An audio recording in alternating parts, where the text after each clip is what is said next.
Je suis Elkady Ergopoulos, je suis chercheuse en communication et je suis chargée de cours au CELSA. La sémiologie, c'est issu de la linguistique au départ, en grande partie.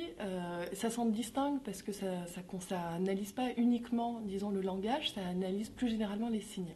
Pour dire ce que c'est en quelques mots, très rapidement, en fait, la sémiologie, c'est une opération sur le réel qui consiste à considérer que le monde est un système de signes.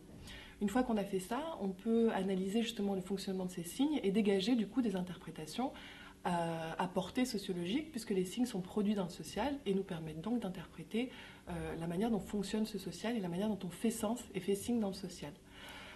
La sémiologie au niveau, disons, disciplinaire et sa rencontre avec les sciences de l'information et de la communication, c'est en particulier fait autour de Roland Barthes. Ce que lui a fait, c'est qu'il s'est précisément intéressé à ces objets plus quotidiens, qui circulent plus largement dans nos sociétés que les œuvres d'art à proprement parler. Et c'est des objets qui, au départ, sont médiatiques, ont des propriétés communicationnelles et médiatiques très fortes. Et c'est là où, en fait, la sémiologie rencontre les sciences de l'information et de la communication. Il a écrit un texte que je trouve très très drôle qui est sur le film de Mankiewicz sur César. Et c'est sur la manière dont on représente dans le cinéma américain des années 50 le romain dans le péplum, disons.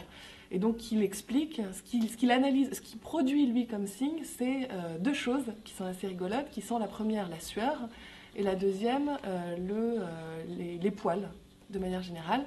Donc les cheveux, la barbe, les nattes, les cheveux longs des femmes, etc. Et à partir une fois qu'il a isolé ce signe, il essaye de voir à l'intérieur du film comment il fonctionne, comment il opère, et il se rend compte par exemple que tous les personnages suent, sauf César. César est le seul, écrit-il, sur lequel on n'a pas vidé un pot de vaseline. Voilà.